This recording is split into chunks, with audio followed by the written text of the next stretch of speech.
the first time I got called a dyke when I was in 6th grade, that's when I remember I went crying home to my dad, and I was like, we need to go shopping.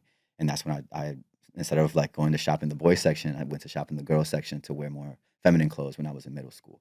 And that happened through to like until I was 15. And then I was just like, I can't do this anymore. And then I went back to wearing what I wanted and dressing in like more stereotypically masculine or men's clothes. I know it's a lot. No, it's actually interesting because, you know, when we tell people out there in the world, we know who we are. Yeah. Just like with Zaya Wade. Yeah. With that whole situation was going on, Zaya knew who she was. Yeah.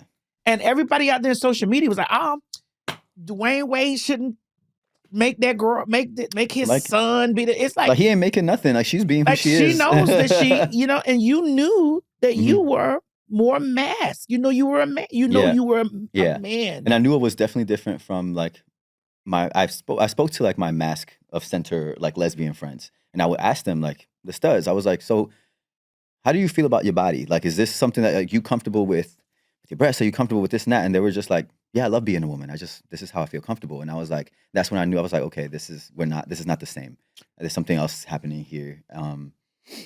So here's where we might get a little might dance in the dark a little bit. So you said your lesbian stud, your lesbian like my stud friends. Yeah.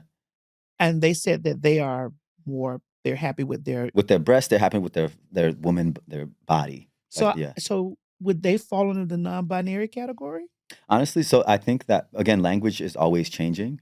I would consider studs non-binary. To be honest, I think I'm actually very happy that you're speaking about this because a lot of folks don't like admitting that as we have a broader understanding of sexuality and gender and sex, we see that these lines do blur. And at least from my understanding of what non-binary is, even we would actually fall underneath that. Because I've just learned that. Yes, because even though we present maybe more binary in our presentation, because of our lived experience and our understanding of our own sexuality and gender, we're able to, like, because I'm so comfortable in my skin, for example, I'm more comfortable accessing my femininity now than I was before. And like, I'm like, I'll be like, hey girl, what's going on? So you be like, I'll play around. So it's like you're a butch queen. Yeah, I'll be a little butch queen. But sometimes it just shows how it's performative. Because like really, I think this is me.